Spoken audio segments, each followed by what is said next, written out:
ஓம் சாந்தி. 29/5/2026 சாக்கார முரளி. இன்று சிவ பகவான் கூறுகிறார், இனிமையான குழந்தைகளே, இந்த பழைய உலகம் மற்றும் தேகதாரிகளின் மீது ஒருபோதும் மனதை ஈடுபடுத்தக் கூடாது. மனதை ஈடுபடுத்தினால் அதிர்ஷ்டம் கெட்டு போய்விடும். கேள்வி: தந்தை குழந்தைகளுக்கு இந்த நாடகத்தின் எந்த ரகசியத்தை சொல்லியிருக்கிறார்? பதில்: குழந்தைகளே, இந்த நாடகம் இப்போது முடிய போகிறது. ஆகையால் அனைத்து ஆத்மாக்களும் இங்கே ஆஜராகியே தீர வேண்டும். அனைத்து தர்மங்களின் ஆத்மாக்களும் இங்கே ஆஜராகுவார்கள். ஏனென்றால் அனைவரின் தந்தை இங்கே ஆஜராகி இருக்கிறார். அனைவரும் வணக்கம் செலுத்துவதற்காக தந்தைக்கு முன்னால் வந்தே ஆக வேண்டும். அனைத்து தர்மங்களின் ஆத்மாக்கள் மன்மனாபவ மந்திரத்தை எடுத்து செல்வார்கள். மற்றபடி அவர்கள் ஒன்றும் மத்யாஜீபவ என்ற மந்திரத்தை தாரணை செய்து சக்கரவர்த்தியாக ஆகுவதில்லை. முரளியின் பாடல்: இதயத்தின் ஆதரவு உடைந்து போக கூடாது. ஓம் சாந்தி. அனைத்து சென்டர்களின் குழந்தைகள் பாடலை கேட்டீர்கள். ஒருவேளை பழைய உலகம் பழைய சரீரத்தின் மீது மனம் ஈடுபட்டது என்றால் அதிர்ஷ்டம் கெட்டு போய்விடும். ஏனென்றால் இந்த சரீரம் இந்த பழைய உலகத்தினுடையதாகும். ஆகையால பழைய உலகத்தின் மீது அல்லது பழைய சரீரங்களின் மீது நம்முடைய மனம் ஈடுபடக்கூடாது. ஒருவேளை தேக அபிமானியாக ஆகிறீர்கள் என்றால் இவ்வளவு அதிர்ஷ்டம் என்ன உருவாகி கொண்டிருக்கிறதோ அது உடைந்து போய்விடும். அதாவது ஒரு பக்கம் அதிர்ஷ்டத்தை உருவாக்கி கொண்டிருக்கிறோம் அப்படின்னா இன்னொரு பக்கம் தேக அபிமானத்துல வராமல் இருப்பதற்கு கவனமாக இருக்கணும். இங்க உருவாக்குறோம், அதுக்கப்புறம் தேக அபிமானத்துல வந்துட்டோம் அப்படின்னா என்ன உருவாக்கி வச்சிருக்கிறோமோ அதெல்லாமே உடைஞ்சு போயிடும் அல்லது இல்லாமல் போயிடும். இப்போது துரதிருஷ்டசாலியில் இருந்து அதிர்ஷ்டசாலியாக ஆகிக் கொண்டிருக்கிறீர்கள். ஆகையால் எவ்வளவு முடியுமோ அவ்வளவு ஒரு தந்தையை நினைவு செய்யுங்கள். அவர் எல்லையற்ற ஆஸ்தி கொடுக்கிறார். தந்தை மற்றும் ஆஸ்தியை நினைவு செய்யுங்கள். இந்த பழைய உலகம் முடிவதற்கு இன்னும் கொஞ்சம் காலம்தான் இருக்கிறது. இதில் நீங்கள் முயற்சி செய்து கண்டிப்பாக அனைத்து குணங்களிலும் நிறைந்தவராக ஆக வேண்டும். நிறைய பேர் தூய்மையாக இருக்கவும் செய்கிறார்கள். சிலர் அடிக்கடி தோற்றுவிடுகிறார்கள். நீங்கள் தந்தையுடன் சேவையில் துணைவராக ஆக வேண்டும் என்று தந்தை கூறுகிறார். மிக பெரிய சேவையாகும். இவ்வளவு முழு உலகத்தையும் தூய்மையற்றதிலிருந்து தூய்மையாக ஆக்க வேண்டும். அனைவரும் தந்தைக்கு உதவி செய்வார்கள் என்று அப்படியும் சொல்ல முடியாது. யார் போன கல்பத்தில் உதவி செய்தார்களோ, பிராமண குல பூஷணர்களாக பிகேகளாக ஆனார்களோ அவர்கள்தான் புத்திசாலிகளாக ஆகுவார்கள். அப்படின்னா புத்திசாலித்தனமாக இதுதான் முக்கியமானது. தந்தைக்கு சேவையில உதவியாளராக இருக்கணும் அப்படின்னு சொல்லி மற்ற பந்தனங்களிலிருந்தெல்லாம் விடுபட்டு பாபாவுக்கு உதவியாளராக இருப்பாங்க. ஒரு சிலர் இருப்பாங்க, அவங்களுக்கு எந்த பந்தனமும் இல்லை, கமிட்மெண்ட்டும் இல்லை, ஆனாலும் அவங்க முழுமையாக ஈடுபட மாட்டாங்க. ஆகையால தூய்மையாக இருந்து பாபாவுக்கு முழு உதவியாளராக இருக்கணும்.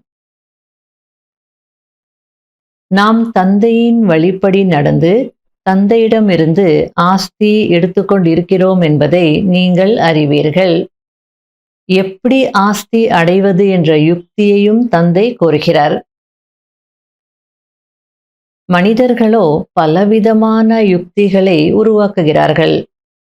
சிலருக்கு அறிவியலின் கர்வம் இருக்கிறது, சிலருக்கு மருத்துவத்தின் கர்வம் இருக்கிறது.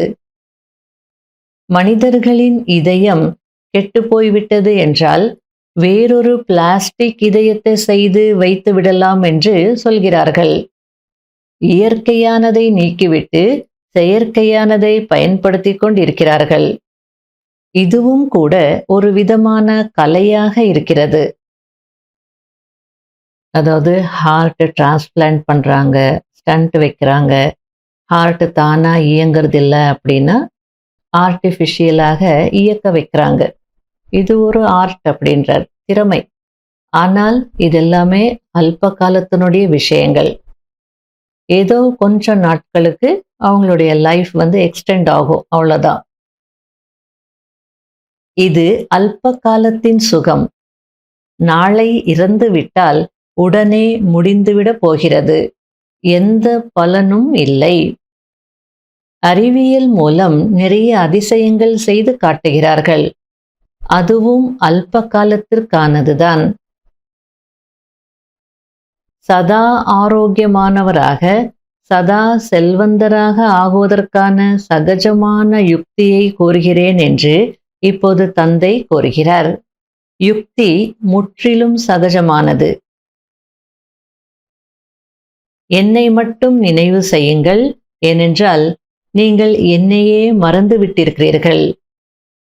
சத்யுகத்தில் நீங்கள் சுகமானவர்களாக இருப்பீர்கள். ஆகையால் என்னை நினைவு செய்வதே இல்லை. உலகத்தின் எஜமானனாக ஆக்குவதற்கான யுக்தியை தந்தைதான் கூறுகிறார்.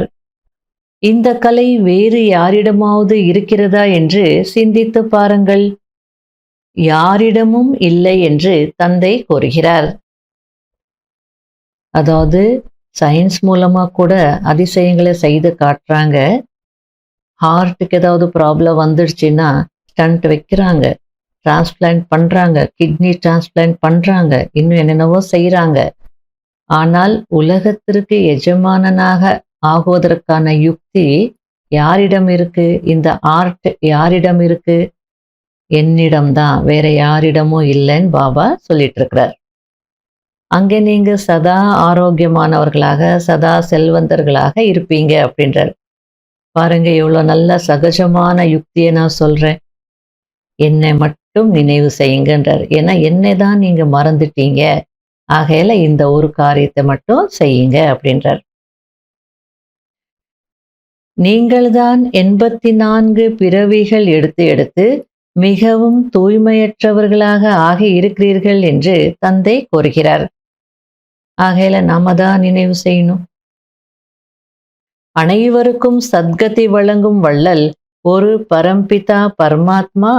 மனிதர்கள் யாரும் சத்கதி வழங்கும் வள்ளலாக ஆக முடியாது. தந்தைதான் அனைவருக்கும் முக்தி, ஜீவன் முக்தி கொடுக்கிறார். பகவானுடைய மகா வாக்கியம், என்னை மட்டும் நினைவு செய்யுங்கள். பழைய உலகம் அல்லது தேகத்தின் சம்பந்தங்களின் மீது மனதை ஈடுபடுத்தினால் அதிர்ஷ்டம் கெட்டுவிடும். நிறைய பேரின் அதிர்ஷ்டம் கெட்டுவிடுகிறது. ஏதாவது தவறான காரியம் செய்தால் அது இறுதி காலத்தில் முன்னால் வரும், காட்சி தெரியும். குழந்தைகள் நிறைய விஷயங்களை மூடி மறைக்கிறார்கள். இந்த பிறவியில் செய்த பாவ கர்மங்களை பற்றி தந்தைக்கு தெரிவித்தால் பாதி தண்டனை குறைந்துவிடும்.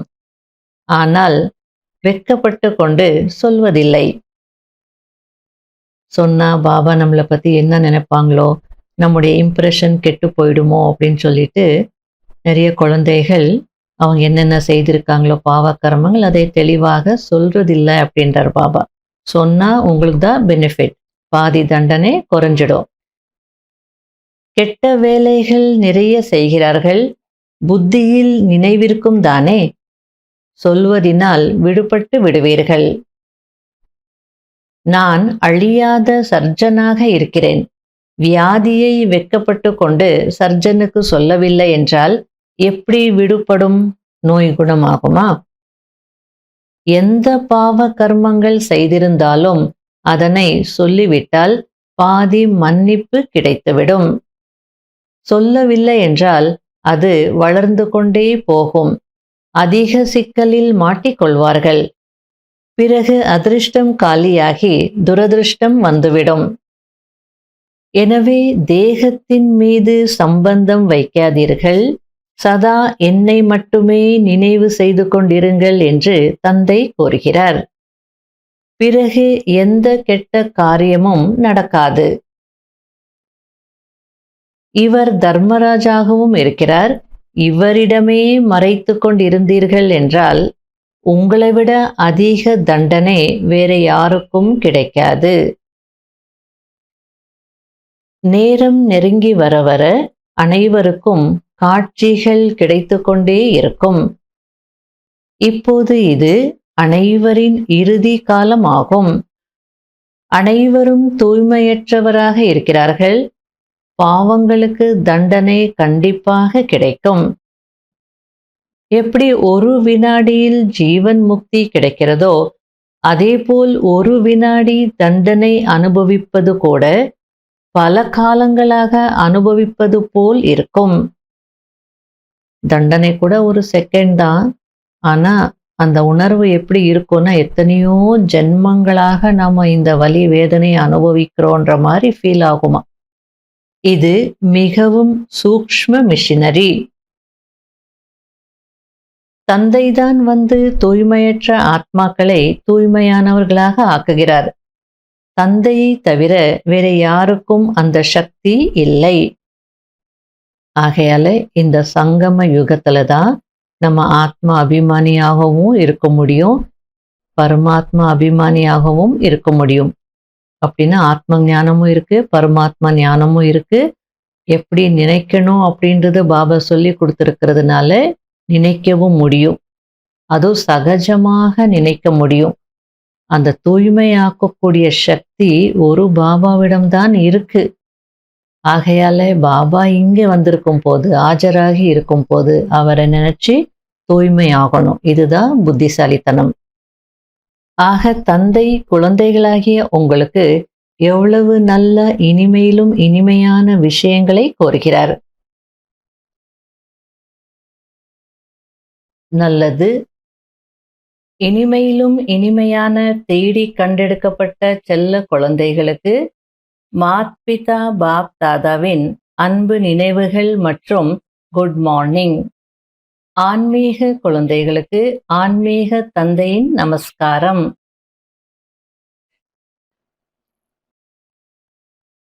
கடைபிடிக்க வேண்டிய முக்கியமான சாராம்சம். முதல் பாயிண்ட், இந்த பழைய உலகத்தில் இருந்து கொண்டே முயற்சி செய்து அனைத்து குணங்களிலும் நிறைந்தவராக அவசியம் ஆக வேண்டும். இந்த பழைய சரீரம் மற்றும் பழைய உலகத்தில் மனதை ஈடுபடுத்தக்கூடாது. அதிர்ஷ்டசாலியாக ஆக வேண்டும். இரண்டாவது பாயிண்ட், ஆத்ம அபிமானியாக மற்றும் பரமாத்மா அபிமானியாக இருக்க வேண்டும். இந்த இறுதி காலத்தில் தந்தையிடம் எதையும் மறைக்க கூடாது. அழியாத சர்ஜனிடம் ஆலோசனை பெற்று அதன்படி நடக்க வேண்டும். வரதானம், கெட்ட சகவாசத்திலிருந்து தூர விலகி இருந்து சதா தந்தையின் நெருக்கத்தின் பாக்கியத்தை அடையக்கூடிய பாஸ் வித் ஆனர் ஆகங்கள். அதாவது மதிப்புடன் தேர்ச்சி பெறுவ ஆகங்கள். ஒருவேளை தந்தையின் நெருக்கத்தில் இருக்க விரும்புகிறீர்கள் என்றால் எந்த ஒரு கெட்ட சகவாசத்தில் இருந்தும் தூர விலகி இருக்க வேண்டும். அநேக விதமான ஈர்ப்புகள் சோதனையின் ரூபத்தில் வரும். அதாவது டெஸ்ட் பேப்பர் ரூபத்துல அட்ராக்ஷன் எல்லாமே வரதா செய்யும். ஆனால் ஈர்க்கப்படக்கூடாது. கெட்ட சகவாசம் பலவிதத்தில் இருக்கிறது. வீணெண்ணங்கள் அல்லது மாயையின் கவர்ச்சிக்கான சங்கல்பங்களின் சகவாசம், உறவினர்களின் சகவாசம், வார்த்தைகளின் சகவாசம், அன்னதோஷத்தின் சகவாசம், கர்மத்தின் சகவாசம் என பலவிதமான கெட்ட சகவாசம் இருக்கிறது. இது போன்ற அனைத்து கெட்ட சகவாசத்திலிருந்து தன்னை காப்பாற்றிக் கொள்ளக்கூடியவர்கள்தான் மதிப்புடன் தேர்ச்சி பெறுபவர்களாக ஆகிறார்கள். அதாவது இங்க கெட்ட சகவாசம் அப்படின்னா தீய பழக்கங்கள் இருக்குமே, அவங்களுடைய சகவாசம் அப்படின்னு அர்த்தம் இல்லை. கெட்ட சகவாசம் அப்படின்னா அஞ்ஞானிகளுடைய சகவாசம். யார் ஞானத்துல இல்லையோ அப்போ அவங்களுடைய சிந்தனைகள் வார்த்தைகள் எப்படி இருக்கும்? அல்லது ஞானத்துல இருந்தாலும் ஃபுல் பக்கா இல்லை அப்படின்னா அது சங்க தோஷம் அப்படின்றார் பாபா. அந்த சங்கத்துல அந்த சகவாசத்துல இருந்தா தோஷம் ஏற்படும். அதே போல பிராமணர்கள் சமைத்த உணவு, போக் வைத்த உணவு, அது தோஷம் ஆகாது. வேற எதையோ சாப்பிட்டோம், எங்கேயோ சாப்பிட்டோம், யாரோ சமைச்சது சாப்பிட்டோன்னா அன்ன தோஷம், அதுல தோஷம் ஏற்படும். அப்போ பாஸ்விக் ஆனர் ஆக முடியாது அப்படின்றார். வார்த்தைகள் கூட எடுத்துக்கோங்க. பிராமணர்களுக்கு பிகேஸ்க்கு ஒரு மேனரிசம் இருக்கு, எந்த மாதிரி வார்த்தைகள் எப்படி பேசணும்னு சொல்லிட்டு. அந்த மாதிரி பழக்கம் இல்லாதவர்களோடு நம்ம பழகிட்டோம் அப்படின்னா அந்த சகவாசம் கூட தாக்கத்தை ஏற்படுத்தும். எல்லாத்துக்கும் மேலே கர்மத்தின் சகவாசம். யாரோ தவறான கர்மம் செய்கிறாங்க, நாம் அதுக்கு உடந்தையா இருந்தோம், நம்ம செய்யலைன்னாலும் கூட இருந்தோம்னா அது கூட தோஷமாயிடும். அந்த தோஷம் நமக்கு வந்துடும். ஆகையால இந்த அனைத்து சகவாசத்திலிருந்து தன்னை காப்பாற்றி கொள்ளக்கூடியவர்கள்தான் பாஸ்விக் ஆனர் ஆக முடியும் அப்படின்றார்.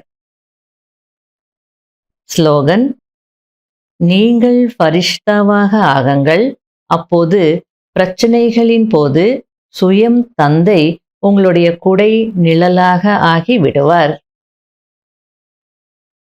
அவ்வியக்த சமிகை: சதா ஒரே சீரான நிலையுடையவராக, ஆடாதவராக, அசையாதவராக ஆகுவது மற்றும் ஆக்குவதற்கான விசேஷ சக்தி இந்த டிராமா பாயிண்ட் ஆகும்.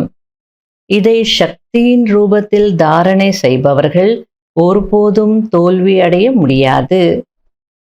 ஆகையால் முதலில் டிராமா என்று முற்றுப்புள்ளி வைத்து வீண் எண்ணங்களை சுத்த சங்கல்பமாக மாற்றி விடுங்கள். பிறகு வரக்கூடிய மாயையின் அநேக விதமான தடைகளை ஈஸ்வரிய ஈடுபாட்டின் ஆதாரத்தில் முடித்து விடுங்கள். அதாவது உலகத்தில் இருக்கக்கூடிய சிஸ்டம்ஸ் பார்த்தீங்கன்னா எல்லாமே அந்த மாற்றக்கூடிய சிஸ்டம்ஸ் தான். அது ஏர் ஹீட்டராக இருக்கலாம், அல்லது ஏர் கூலராக இருக்கலாம், ஏர் கண்டிஷனாக இருக்கலாம். எல்லாமே என்ன பண்ணுது, மாற்றுது. இப்போ ஏர் கண்டிஷன் எடுத்துக்கோங்க. வெளியில் இருக்கக்கூடிய சூடான காற்றை எடுத்து அது குளிர்ச்சியாக்கி நம்ம எந்த டெம்பரேச்சரில் வைக்கிறோமோ, 24 வைக்கிறோமோ 22 வைக்கிறோமோ அதுக்கேற்ற அந்த கூலான குளிர்ச்சியான காற்றை நமக்கு கொடுக்குது. அது போல இந்த டிராமா பாயிண்ட் ஏதாவது நடந்துடுது அப்படின்னா வீண் எண்ணங்களை உருவாக்கிட்டே இருக்கக்கூடாது, நடக்கும் தான். ஆனால் முதல்ல முற்றுப்புள்ளி வையுங்க, அந்த வீண் எண்ணங்களை சுத்த எண்ணங்களாக மாற்றுங்க. அதுக்கப்புறம் ஈஸ்வரிய ஈடுபாட்டில் இருங்க. அப்போ வரக்கூடிய மாயையின் பிரச்சனைகள் தானாகவே முடிஞ்சிடும் அப்படின்றார். மாயையின் தாக்கம் ஃபீல் ஆகாது, உணர மாட்டோம். ஓம் சாந்தி. ஓம் சாந்தி சாந்தி. ஓம் சாந்தி ஓம் சாந்தி.